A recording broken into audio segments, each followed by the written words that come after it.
Hello दोस्तों, UPSC ज्ञानदायिनी में आप सभी का स्वागत और अभिनंदन है।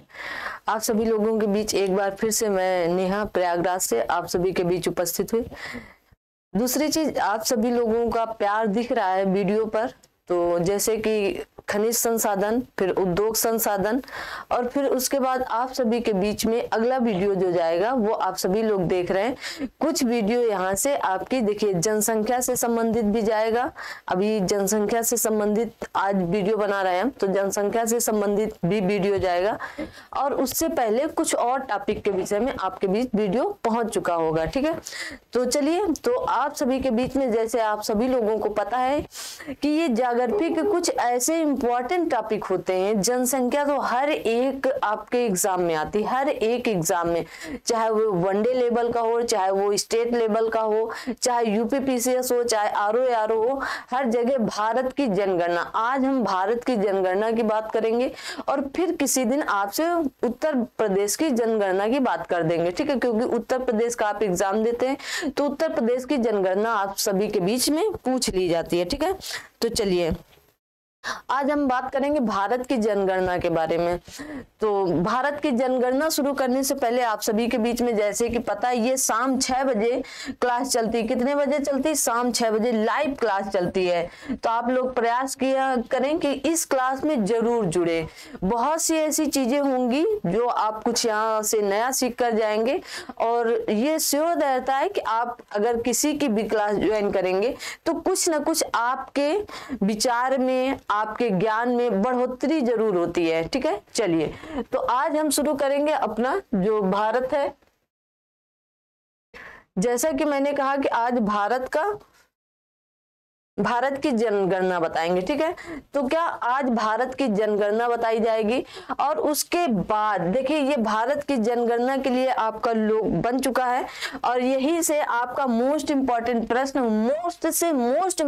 प्रश्न आपके इसमें बताए गए हैं और सिर्फ आप इतना पढ़ लेंगे तो चाहे वो यूपीपीसीएस हो, चाहे आरओ हो, प्रश्न यहीं से बनते हैं। ठीक है, अक्सर तो यहाँ से आपके प्रश्न बनने लायक हो जाएंगे। पीडीएफ अगर आप पाना चाहते हैं तो आपको ऐप डाउनलोड करना पड़ेगा। ऐप में ही आपको पीडीएफ मिलेंगी और ऐप का नाम भी यूपीएससी ज्ञानदायिनी है। ठीक है, आप प्ले स्टोर पर जाएंगे, वहां से आप पीडीएफ डाउनलोड कर लेंगे और वहां से आप इसका पीडीएफ पा लेंगे। ऐप डाउनलोड कर लेंगे, पीडीएफ भी वहीं से डाउनलोड कर लीजिएगा। ठीक है, 2011 के सभी महत्वपूर्ण तथ्य बताए जाएंगे।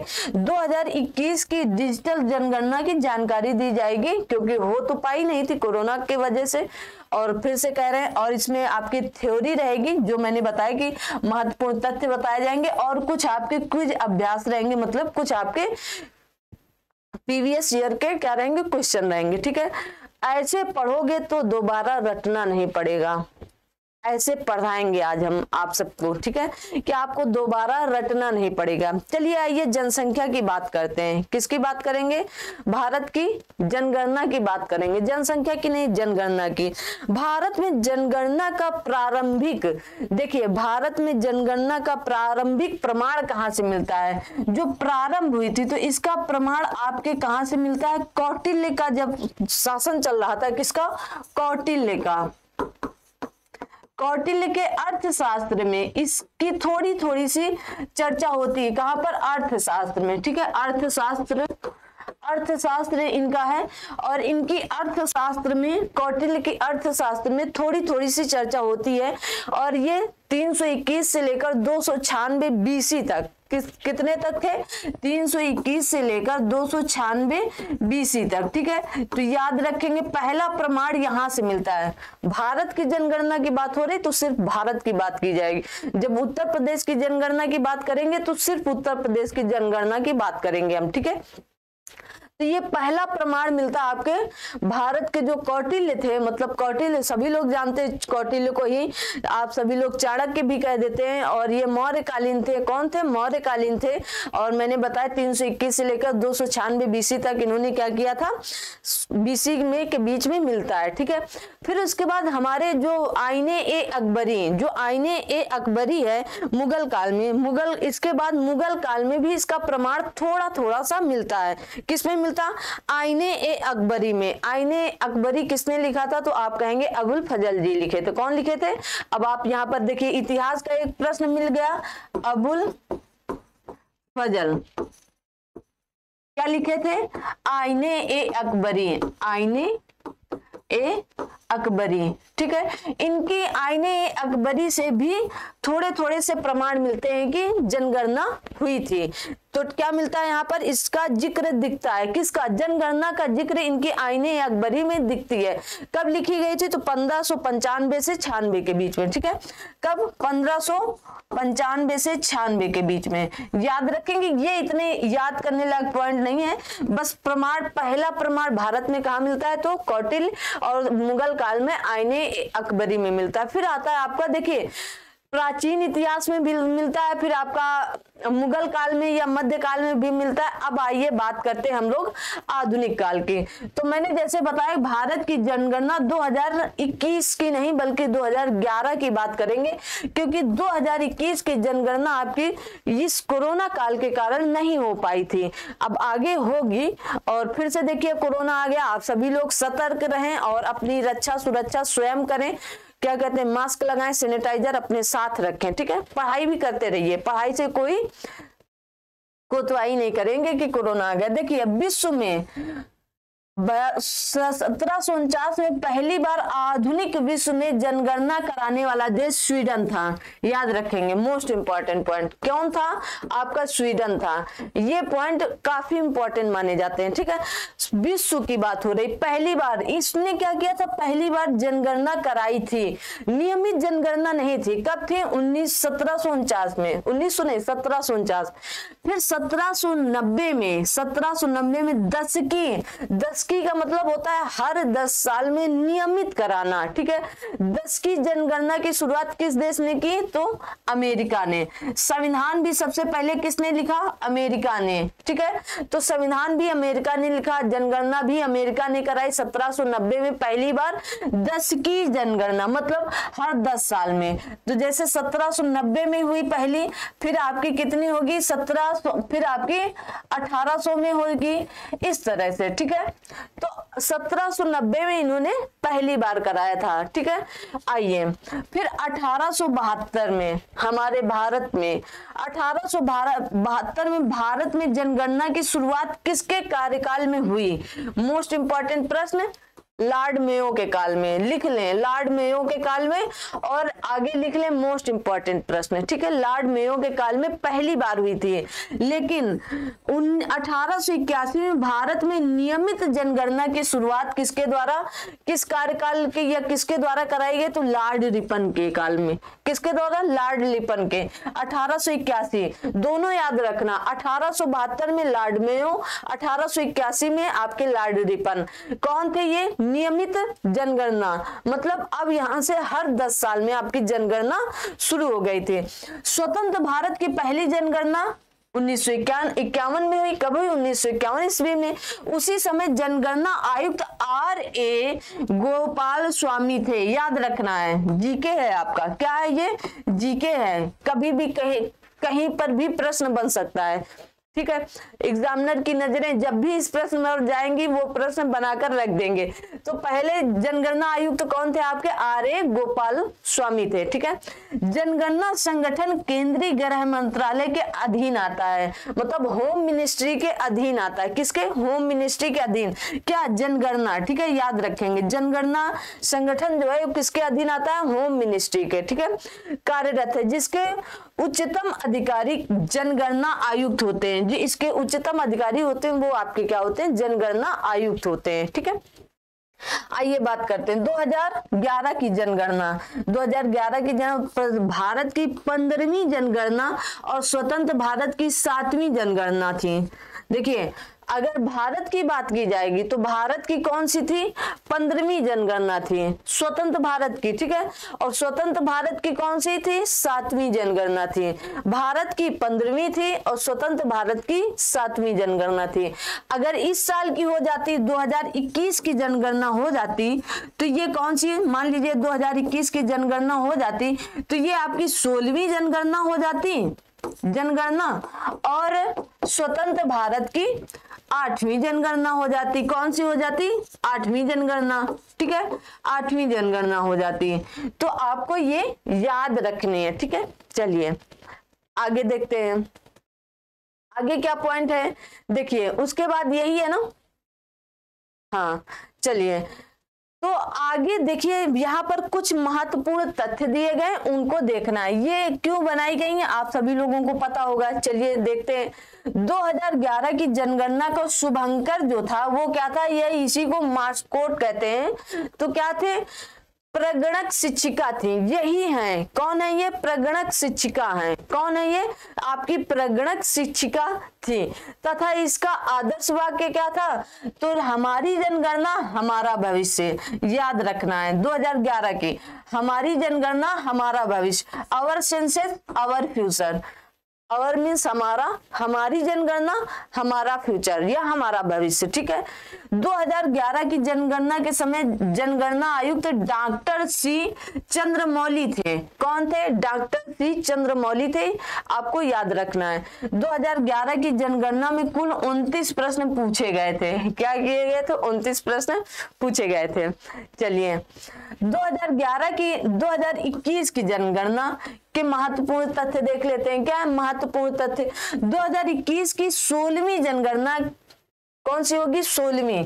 और इस जनगणना आयुक्त कौन होंगे? याद रखेंगे इनको, जब भी होगी यही होंगे, डॉक्टर विवेक जोशी। कौन है? डॉक्टर विवेक जोशी, याद रखेंगे विवेक जोशी को, ठीक है। विवेक जोशी जी को याद रखेंगे, 16वीं जनगणना के आयुक्त हैं। कौन है? 16वीं जनगणना के आयुक्त हैं। आदर्श वाक्य 2021 का क्या रहेगा? जन भागीदारी से जन कल्याण, जन भागीदारी से जन कल्याण। 2021 की जनगणना में कुल 31 प्रश्न पूछे जाएंगे, ठीक है। कितने प्रश्न पूछे जाएंगे? 31 प्रश्न पूछे जाएंगे। 2011 की जनगणना भारत में पहली बार डिजिटल जनगणना होगी। कैसी होगी? जैसे इसीलिए डिजिटल जनगणना होगी, ठीक है। डिजिटल जनगणना होगी, आपका डिजिटल सेंसस होगा, ठीक है। कैसा होगा? डिजिटल होगा। आइए, आपके द्वार गिनने नहीं आएंगे लोग। 2011 की जनगणना के अनुसार भारत की कुल जनसंख्या, देखिए आप लोग इतना नहीं याद करते और कोई नहीं याद करेगा, आप ही क्या, कोई भी नहीं याद करे तो हम लोग कितना याद करते? इतना, 121 करोड़। कितनी थी जनसंख्या 2011 में? 121 करोड़ थी, ठीक है। जो कि विश्व की कुल जनसंख्या का कितना था? मोस्ट इंपॉर्टेंट, लिख लें, जहां भी मिले तुरंत इसको लिखते जाए। 17.5% है। कितनी है? 17.5% है। 2001 से लेकर 2011 के बीच भारत की जनसंख्या 10 की वृद्धि कितनी हुई? मतलब 10 साल में कितनी बढ़ी? तो 17.7% रहे। कितनी? 10 साल में, तो 17.7% याद रखेंगे। इससे बस 0.2 अधिक है, ठीक है। कितनी है? 0.2 अधिक है। देखिए इसमें महिला पुरुष कितने थे? 51.47% और महिलाएं 48.53%। तो याद कैसे रखेंगे? इनको 51 बना लें और इनको 49 बना लें, मोटा मोटा, ठीक है, तो आपको याद रहेगा, ठीक है। चलिए 1911 से लेकर 1921 क्योंकि हर 10 साल में जनगणना हो रही थी, तो 1911 से 1921 के दौरान भारत में जनसंख्या वृद्धि दर क्या हुई थी? ऋणात्मक हुई थी। पहली बार क्या हुआ था? ऋणात्मक गई थी संख्या। जो जनगणना हुई थी उसमें संख्या क्या हो गई थी? पहले से कम हो गई थी, ऋणात्मक हो गई थी। कितनी? 0. देखिए माइनस कितनी हुई थी? 0.31%, ठीक है। 0.31% मतलब 19-20। याद कैसे रखना है इसलिए मैंने बताया। 19-21 को क्या कहते हैं? हम लोग कह देते ना, वो कैसा है, अरे 19-21 ऊपर नीचे है, मतलब 1921 को महान विभाजक वर्ष कहा जाता है। क्या कहा जाता है? महान विभाजक वर्ष कहा जाता है, ठीक है। क्यों कहा जाता है? यह भारत की जनगणना के इतिहास में पहली बार हुआ था, जिस कारण इसे क्या कहा जाता है? महान विभाजक वर्ष, क्योंकि पहली बार हमारी जनसंख्या में या जनगणना में क्या हुआ था? ऋणात्मक आया था। कितना? इतना घट के आई थी, इसीलिए तो year of the great divide कहा जाता है। क्या कहा जाता है? महान विभाजक बहुत बार प्रश्न पूछा गया है, इसे लिख लें मोस्ट इंपॉर्टेंट में।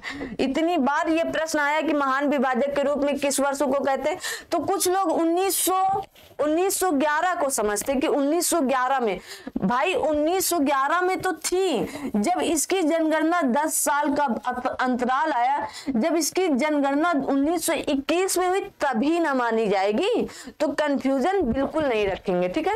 आइए आगे देखते हैं। 2011 की जनगणना के अनुसार देश की कुल जनसंख्या में शहरी आबादी 31.2% थी। अभी सिर्फ 2011 की जनगणना की बात हो रही है और अभी तक 2021 की हुई ही नहीं है, तो उसकी बात करेंगे ही नहीं। तो क्या होगा, इतनी संख्या कितनी है हमारी शहरों में रहती 31% और 68.8%, या इसे आप मोटा मोटा 69% लिख लेंगे, ये हमारी ग्रामीण जनसंख्या है। इसीलिए कहते हैं आज भी हमारा आधे से ज्यादा देश तो ग्रामीण है। कितना, आधे से ज्यादा, देखिए 31 दून कितना होते हैं, 31 दून 62 ही होता है, तो आधे से ज्यादा हो गए ना, दुगना हो गए। दुगना लोग अभी तक कहाँ रहते हैं, ग्रामीण क्षेत्र में ही रहते हैं।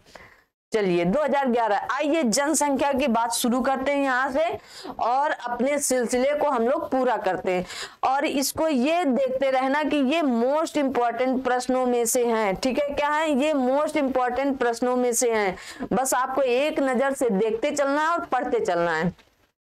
राज्य में आते हैं। सबसे पहले सर्वाधिक जनसंख्या हमारा उत्तर प्रदेश, भाई गौरव की बात है कि हमारे उत्तर प्रदेश की सर्वाधिक जनसंख्या है।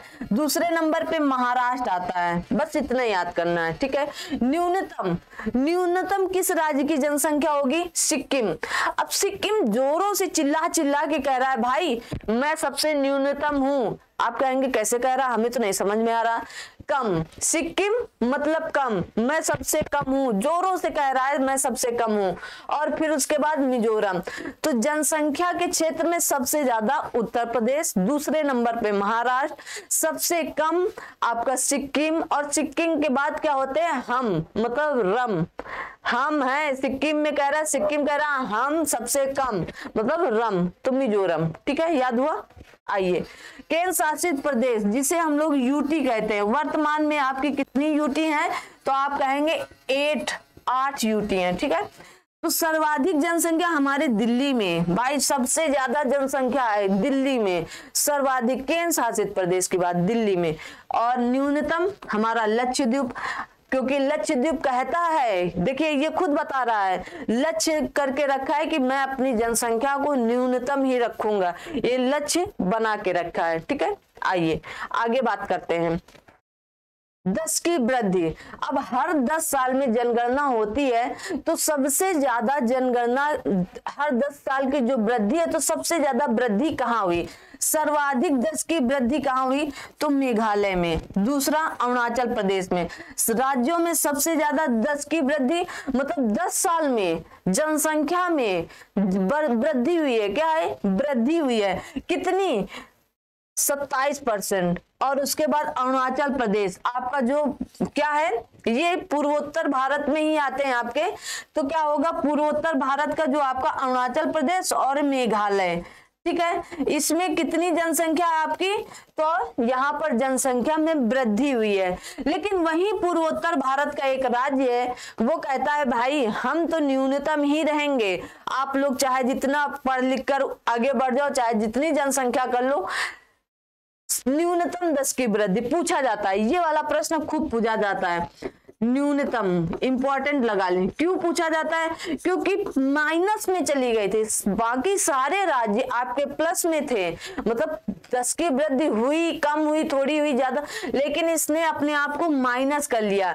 अब इसकी ट्रिक क्या है कि इसको याद कैसे रखें, आइए बताते हैं। काहे परेशान हैं आप लोग, हम बताते हैं ना आपको कैसे याद करना है, ठीक है। तो इसकी ट्रिक क्या है, देखिए जहां नाग लोग रहेंगे, नाग मतलब सर्प, तो वहां पर संख्या क्या होगी, न्यूनतम ही होगी।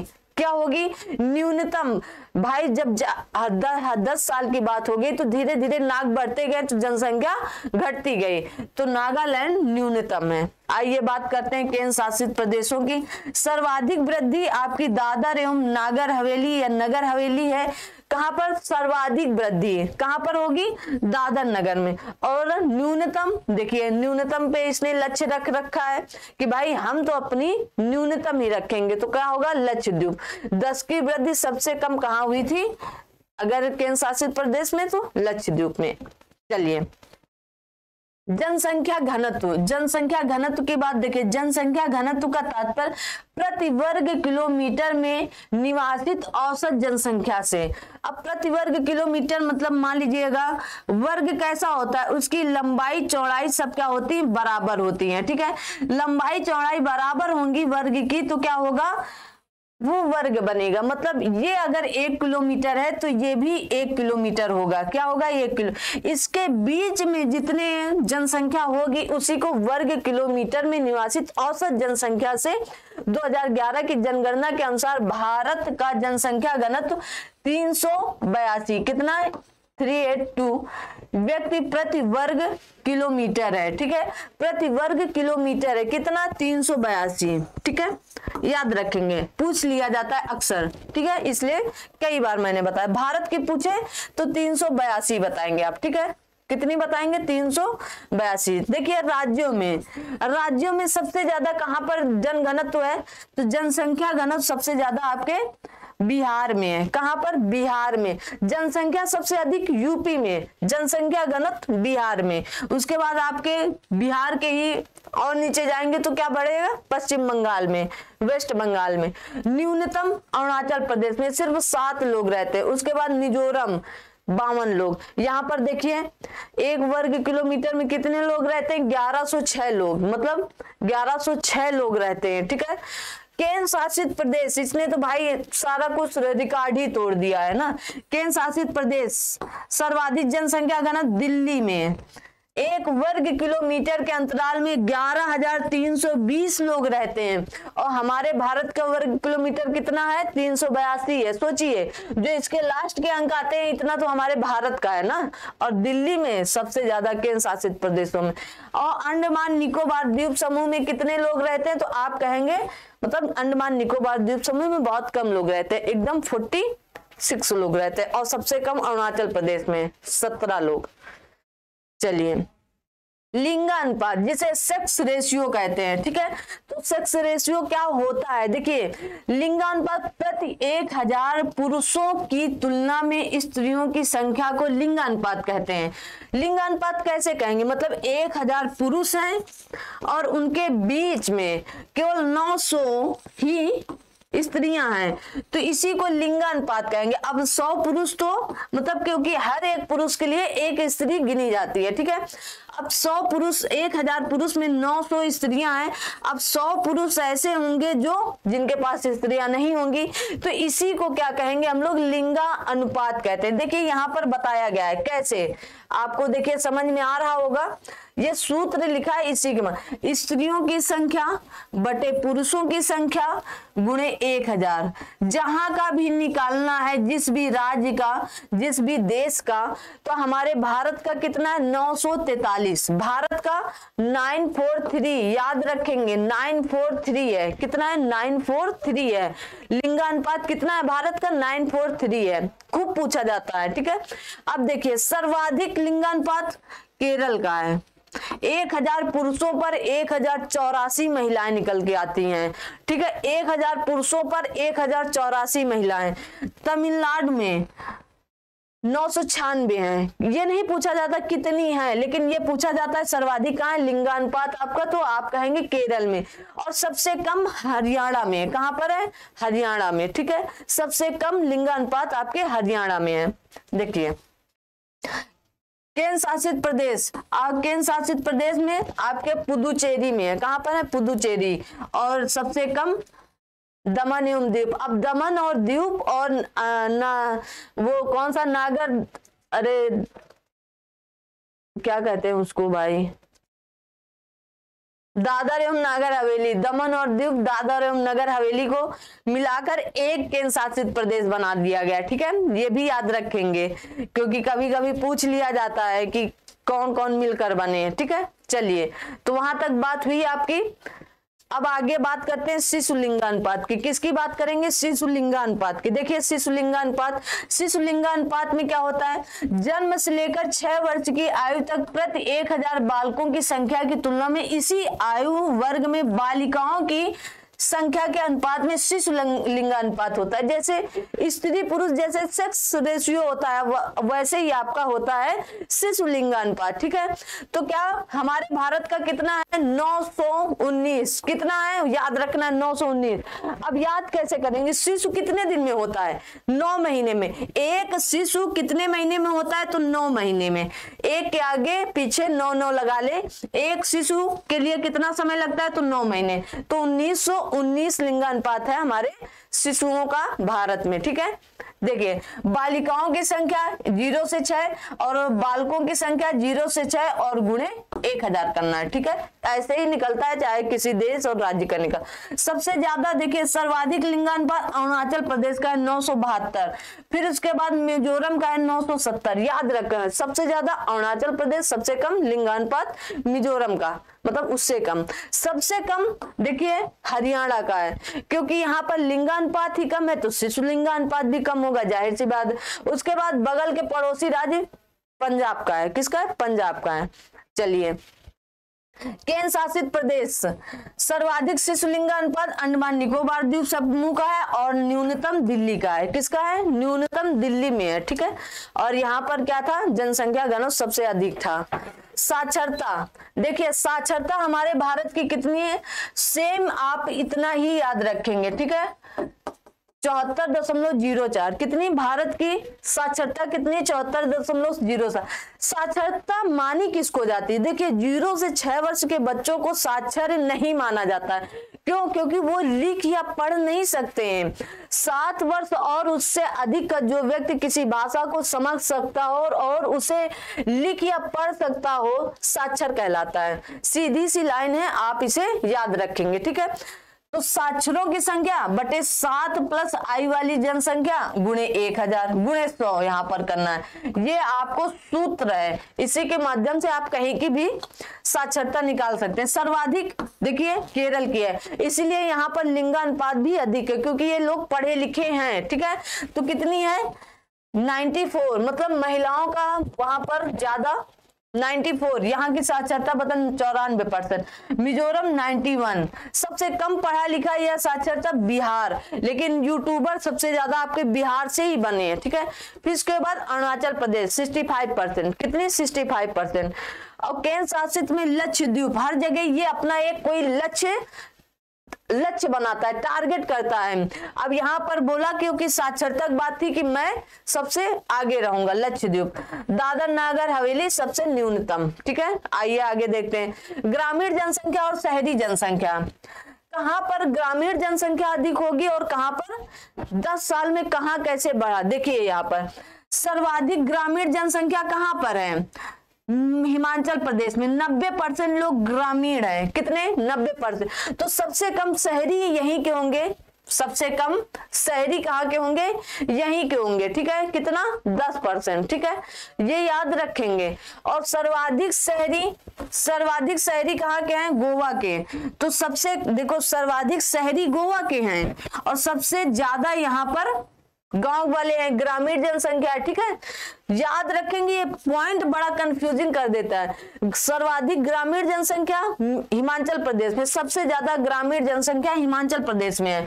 और यहाँ कह रहा है न्यूनतम ग्रामीण जनसंख्या। अब भाई यहाँ पर शहरी है सबसे ज्यादा तो न्यूनतम जाहिर सी बात है गोवा में होगी, और यहाँ पर हिमाचल प्रदेश में सबसे ग्रामीण है तो जाहिर सी बात है सबसे कम क्या होंगे? शहरी होंगे। कितने? 10%। ठीक है, 10%। केंद्र शासित प्रदेश में सर्वाधिक शहरी जनसंख्या आपके दिल्ली में है, सभी लोग जानते हैं। पूरे भारत में सबसे ज्यादा शहरी आपके दिल्ली में, और अंडमान निकोबार में सबसे कम शहरी जनसंख्या। चलिए, 2011 की जनगणना के अनुसार देश में अनुसूचित जाति, जिसे हम लोग एससी कह देते हैं, कि जनसंख्या 20 करोड़ के आसपास थी। कितनी? 20 करोड़ के आसपास थी। सबसे ज्यादा एससी जनसंख्या वाला राज्य या केंद्र शासित प्रदेश हमारा उत्तर प्रदेश है। ठीक है, सबसे ज्यादा यहाँ पर एससी पाए जाते हैं। सबसे ज्यादा एससी जनसंख्या प्रतिशत वाला अगर पूछे तो पंजाब में है। प्रतिशत में पूछेगा तो पंजाब में। जनसंख्या के रूप में पूछेगा तो उत्तर प्रदेश में। 2011 की जनगणना के अनुसार अनुसूचित जनजाति, जिसे हम लोग एसटी कहते हैं, इनकी संख्या लगभग 10 करोड़ थी। कितनी? उनसे आधी थी। और सबसे ज्यादा एसटी जनसंख्या वाला केंद्र शासित राज्य या केंद्र शासित प्रदेश मध्य प्रदेश। मध्य प्रदेश में सबसे ज्यादा आपके एसटी पाए जाते हैं, ठीक है। और अगर प्रतिशतता में पूछेगा तो लक्षद्वीप में। कहां पर? लक्षद्वीप में 94% लोग वहीं पर हैं, लक्षद्वीप पे, ठीक है। आइए कुछ पॉइंट और है, फिर उसके बाद नागालैंड। याद रखेंगे, एकदम मोस्ट इंपॉर्टेंट ये लाइन है दोनों, ठीक है। दोनों की दोनों आप पढ़ के एकदम यहाँ से 2 से 3 क्वेश्चन पक्के करके जाएं। नागालैंड, अरुणाचल प्रदेश, लक्षद्वीप, अंडमान निकोबार द्वीप समूह में कोई अनुसूचित जाति या एससी निवास नहीं करती है। कहां पर? देखिए, नागालैंड, अरुणाचल प्रदेश, लक्षद्वीप, अंडमान निकोबार। कैसे? नागालैंड, अरुणाचल प्रदेश एक जगह, लक्षद्वीप यहाँ पर, अंडमान निकोबार द्वीप समूह। देखिए जोड़े हैं, यहाँ पर 2 हैं और ये दोनों आपके क्या हैं? एक बंगाल की खाड़ी का, एक अरब सागर का है, ठीक है। अगला है पंजाब, फिर उसका हरियाणा, उसका पड़ोसी राज्य, फिर उसका पड़ोसी दिल्ली, फिर इन दोनों की राजधानी चंडीगढ़, और सबसे नीचे दक्षिण में पुदुचेरी में कोई एसटी नहीं निवास करती है, मतलब अनुसूचित जनजाति नहीं निवास करती है। मोस्ट इंपॉर्टेंट दोनों लाइनें हैं, एकदम रट के पी जाए घोल के, ठीक है। चलिए आइए बात करते हैं, कुछ प्रश्न हैं, 2, 4, 5 मिनट लगेंगे मुश्किल से। भारत में पहली बार जनगणना किसके कार्यकाल में संपन्न हुई थी? Lord Lytton, Lord Ripon, Lord Mayo. किसके काल में? लॉर्ड मेयो के काल में। 2011 की जनगणना के अनुसार विश्व की कुल जनसंख्या भारत की भागीदारी थी 17.5%। भारत 2021 की जनगणना स्वतंत्रता के अनुसार किस राज्य की आबादी अधिकतम थी? भाई उत्तर प्रदेश की। कहाँ की? उत्तर प्रदेश की। निम्नलिखित राज्यों में से वह कौन सा है जहां अनुसूचित जाति श्रेणी में कोई आबादी नहीं रखता है? कोई आबादी नहीं रखता है, तो बताइए कौन होगा? मैंने बताया था केरल, तो मैंने नाम ही नहीं लिया। पंजाब में मैंने एसटी बताया था, ठीक है। तो यहाँ पर पश्चिम बंगाल भी, तो अरुणाचल प्रदेश क्या होगा? अनुसूचित जाति की बात हो रही, ठीक है। यहाँ पर किस राज्य में अनुसूचित जनजाति की जनसंख्या सर्वाधिक है? अनुसूचित जनजाति की संख्या सर्वाधिक कहाँ है? मध्य प्रदेश में। भारत में सबसे कम लिंगानुपात वाला राज्य मैंने बताया था हरियाणा। यहाँ पर सबसे कम लिंगानुपात वाला भी राज्य और शिशु लिंगानुपात भी सबसे कम है, ठीक है। जनगणना कितने वर्षों में एक बार की जाती है? ये प्रश्न एक बार पूछा गया था, शायद एसएससी में पूछा गया था, मुझे एग्जैक्टली नहीं, तो हर 10 वर्ष में की जाती है, ठीक। जनसंख्या की दृष्टि से भारत का सबसे बड़ा केंद्र शासित प्रदेश कौन सा होगा? दिल्ली है। कौन सा है? दिल्ली। 2011 के जनगणना के अनुसार भारत में निम्नलिखित राज्यों में सबसे अधिक जनसंख्या घनत्व वाला राज्य कौन सा है? जनसंख्या घनत्व सबसे ज्यादा कहां पर होगी? चलिए बिहार में होगी। कहां पर होगी? बिहार में, आपके बिहार में। लास्ट स्लाइड है, फिर उसके बाद अब कुछ नहीं है। 2011 की जनगणना के अनुसार ग्रामीण जनसंख्या का सबसे अधिक अनुपात किस राज्य में है? ग्रामीण जनसंख्या का सबसे अधिक अनुपात किस राज्य में? हिमाचल प्रदेश में। 90% लोग ग्रामीण हैं। कितने? 90% लोग ग्रामीण हैं। भारत के किस राज्य में महिलाओं की संख्या पुरुषों से अधिक है? हमारा केरल। केरल क्या है? सबसे अधिक है। भारत में प्रभावित साक्षरता दर की गणना की जाती है कुल जनसंख्या से, बच्चों की जनसंख्या से, वयस्क की 7 वर्ष या उससे अधिक जनसंख्या से, ठीक है। 7 वर्ष या उससे अधिक जनसंख्या से की जाती है, ठीक है। आप सभी लोगों को, हमें लगता है ये सारी चीजें समझ में आई होंगी। ये रही आपकी जनसंख्या, और अब आपका यहाँ से कोई भी प्रश्न छूटने वाला नहीं है, ठीक है।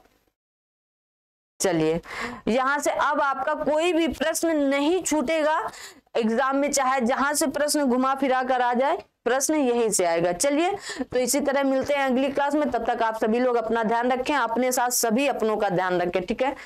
आप सभी लोग क्लास को लाइक शेयर कमेंट जरूर कर दिया करिए। मिलते हैं अगली क्लास में, तब तक के लिए जय हिंद, जय भारत।